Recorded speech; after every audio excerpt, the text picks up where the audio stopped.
Bienvenida, Débora. ¿Cómo estás? ¿Qué decís? Un placer. Buenas tardes. ¿Qué tal? Igualmente, Paulino. ¿Cómo estás vos? Muy bien, gracias a Dios. ¿Te puedo contar lo que pasó en la legislatura ayer de la provincia de Buenos Aires? Sí, porque vos fíjate que ayer decíamos, bueno, hay quórum, bueno, se viene, y finalmente, con el desempate de Magario, habemos reelecciones. Bueno, falta... Te quiero contar alguna cámara. Historia que anticipamos acá. Yo te dije, ¿te acordás? D'Aleto puede ser clave. Sí. Bueno, lo fue, definitivamente. Y lo fue porque fue el autor del empate 22-22, digamos. Exactamente.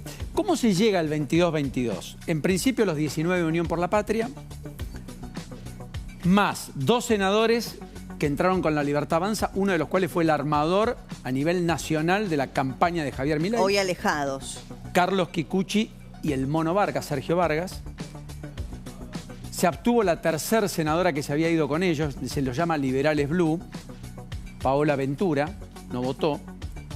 Y efectivamente Marcelo D'Aleto fue el desequilibrante. O sea, 2 libertarios más los 19 de Unión por la Patria y D'Aleto de Monzó son los 22. D'Aleto acá habló con nosotros y justificaba en esto de la práctica y la técnica legislativa, lo que hablábamos ayer, no quiero abundar. Cómprense asesores, igual se los pagamos nosotros. Y efectivamente, incluso con el hecho de, ahora voy a estas fotos, porque esto es lo que viene, y por el hecho de que además la Cámara de Diputados y de Senadores a nivel nacional, por la Constitución, no tiene impedido la reelección indefinida. Es verdad, lo dijimos ayer. Exacto. Eso no es, discúlpenme, pero a D'Aleto, al que lo quiera discutir, no es una justificación.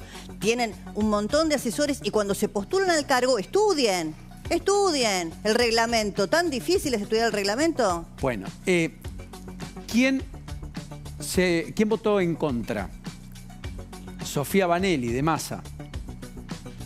Los senadores o la senadora del GEN, los senadores del PRO, los senadores del bloque de La Libertad Avanza oficial, Derecha Popular y los senadores de la Unión Cívica Radical. Sí, bueno, que Malena Galmarini, dicho sea de paso, hizo toda una justificación, digamos, de por qué estaban en contra del Frente Renovador, bueno, en línea con lo que había pasado cuando gobernaba Vidal, que Massa fue uno de los promotores del fin de las reelecciones indefinidas. De hecho, fue Slayman el autor del proyecto.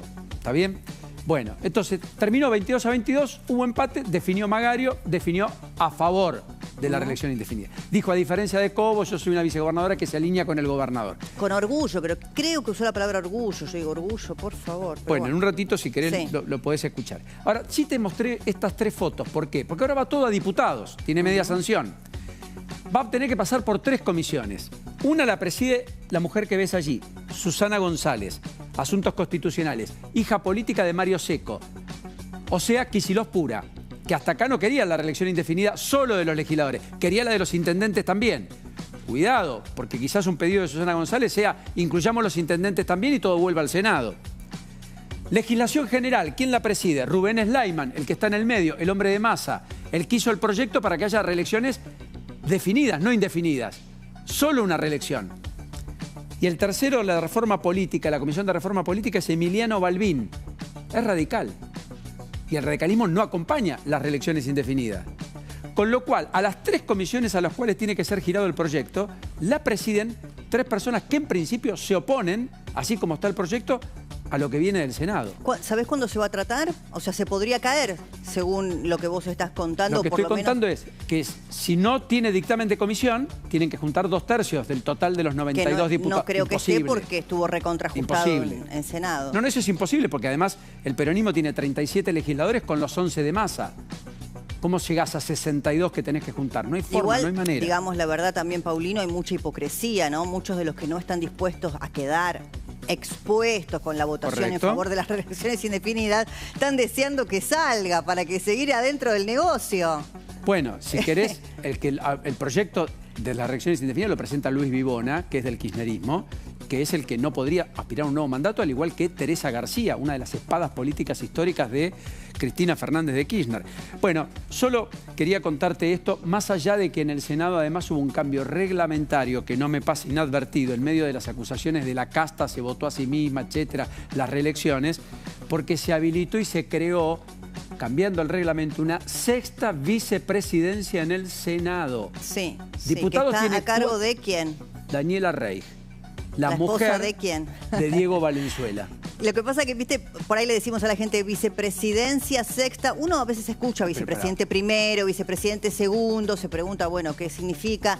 Vicepresidente sexto, uno entiende que es como una exacerbación, ¿no?, de la necesidad de tener un cargo que reemplace eventualmente al quinto, al cuarto, al tercero, al segundo. Ahora, ¿esto implica una erogación mayor?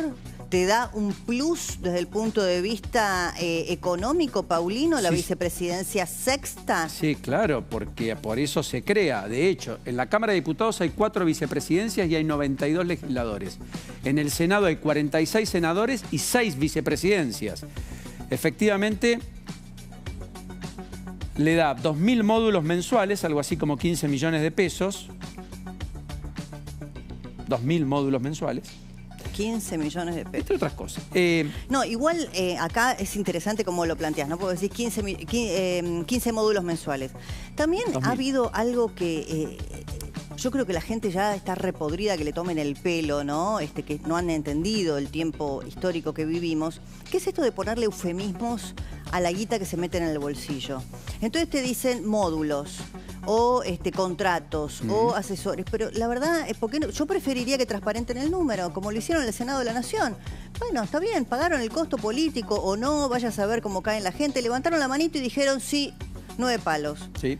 Sí queremos estar enganchados con la paritaria parlamentaria, digamos. Sí, otra vez tenemos un aumento. Por lo menos pusieron la cara. Acá en la legislatura bonaerense te inventan módulos y cosas raras que no las podés cuantificar si no sos avesado en el tema, ¿no? Si un ciudadano me dice, no, este gana 3 millones, pero tiene 12 módulos, menos 5 contratos, más 3 no sé qué, y resulta que en el bolsillo a lo mejor se queda con 10. ¿Viste? Eso es la casta. Ese es el concepto de casta que creo yo caló hondo para que llegue un outsider como Milei a la presidencia, ¿no? Sí, y por eso no hay que desbastar ese rol de la casta, porque insisto, el que votó fue el armador de la campaña nacional de Milei en 2023, Carlos Kikuchi, la ley. Claro. Porque dentro del gobierno está Daniel Scioli, 30 años viviendo del Estado. Sí, y hay muchas prácticas. En Tigre es Nicolás Scioli de la Libertad Avanza. Bueno, y hay muchas prácticas. Lo que estoy queriendo decir, la casta está afuera, adentro, depende qué entendamos por casta y no podemos hacer otra cosa que no sea marcar uno y lo otro. Por supuesto, y hay muchas prácticas de la vieja política, de la casta política, que una vez que vos entrás en la rueda de poder, bueno, se siguen haciendo, se siguen llevando adelante, ¿no? Porque también hay mucha sobreactuación respecto del congelamiento de algunos salarios dentro de la estructura del Ejecutivo, ¿no? Hay que un poquito rascar, ¿no?, ahí en la hojarasca para saber si efectivamente eso ocurre o no, porque nadie podría creer que funcionarios de altísimo rango en el Ejecutivo Nacional viven con, no sé, 4 o 5 millones de pesos. Ministros, ¿no? Decís. Ministros, claro. No tengo el número actualizado, pero más o menos 5 millones de pesos. Difícil, ¿no? Qué sé yo. Sí, cuesta entender. Yo creo que tenemos que ser efectivamente más honestos. Creo que el presidente es el que había manifestado siempre que es mejor una verdad que duela o una mentira, ¿no? Que sea llevadera, una cosa por el estilo, lo cual la sociedad lo validó. Sí. Y validó esa idea de, aunque con crudeza, fijar posiciones, marcar diferencias. Creo que es el principal activo y atributo. Por eso no hay que perderlo. No, por eso hay que ser consecuente entre lo dicho y el hecho. Sí, por eso cuando a veces es el relato otra vez, ¿no? Vuelve la idea del relato, que lo vivimos muchísimos años en la Argentina. El relato, a ver, en contra de la casta, motosierra, pero ojo, porque por ejemplo la motosierra en el empleo público está convalidado, fue validado por la gente en las urnas, pero el empleo público uno lo asociaba, o el que vota para la motosierra en el Estado, al ñoqui. Claro, correcto. Al que va y no labura, al que lo nombran para que reparta después ese salario con el que lo nombró, más lo que le queda a él. Pero ahí adentro en el sector público están los maestros, los profesores, los médicos. Entonces, ojo porque... Los inspectores, qué sé yo. La fuerza de seguridad, Paulino. Ni más ni menos. Ni más ni menos. Correcto. La fuerza de seguridad, que es un tema que para el gobierno es muy relevante. Entonces, ojo porque acá hay algo que se emparenta, que hace juego con lo que estamos hablando, que también tiene que ver con la economía, con todo esto que esta semana se mostraron muchos gráficos muy interesantes de cómo está compuesta la estructura, ¿no?, económica del país, quiénes son los sectores bajos, los medios, los altos, cuánto cobra cada uno de ellos. Acá la clase alta cobra lo mismo que en un país desarrollado, la clase media baja, ¿no? Pero bueno, que igual es un 6%. Pero cuando vos ves esa composición, ¿entendés por qué después empieza a discutir el gobierno si hay más, menos consumo, si en realidad está mal relevado, porque la gente consume de otra manera, por formas que no están validadas en las estadísticas, a través de las apps o lo que fuere? Pero si vos ves que en la estructura piramidal de la Argentina tenés una enorme cantidad de gente mayoritaria que cobra promedio 1 millón de pesos, aún con trabajos calificados como los médicos, y ahí empezás a entender que esto tiene que revertirse en el corto plazo, porque no hay modo de que vos puedas reactivar en la Argentina con salarios promedio de 1 millón de pesos para empleados calificados, ¿no? Que tienen formación, que tienen tareas importantes. Valido en un todo y rubrico al pie de la letra, Débora, cada cosa que decís. Y todo esto sin que ni vos ni yo desconozcamos el punto de partida, los desaguisados a los que estaba sometida la economía argentina, todos los desarreglos habidos y por haber, este estancamiento económico que conllevamos o que tenemos a cuesta desde 2011 para acá, un PBI per cápita que está en los niveles o estuvo en los niveles de 1974 para tomar magnitud y dimensión de ese atraso, de ese estancamiento que nos ha hecho estructuralmente más pobres, que nos ha achicado la clase media, que era nuestra diferencial, que nos ha degradado culturalmente en muchos de los debates, en fin. Por lo cual hay mucho camino por recorrer en términos de corregir. Totalmente. Y para cerrar, agradeciéndote estos minutos, cuando hace aproximadamente 10 años hubo una crisis muy profunda en España, ¿no?, respecto de lo que era España dentro de Europa, la estructura salarial, en el tema del empleo.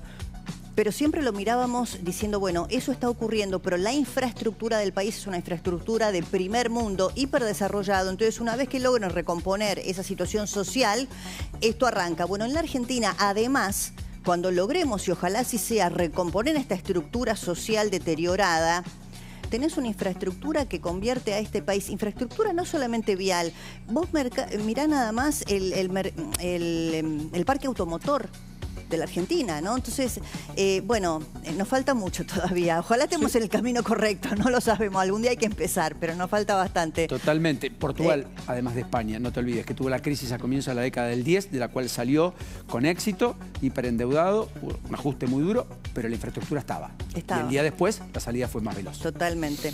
Paulino, gracias. Un placer, Débora, como siempre. Que tengas una linda tarde. Bueno, Buena tarde. Bienvenidos a todos ustedes. Tarde por delante, cargada de noticias. Recién lo decíamos con Paulino.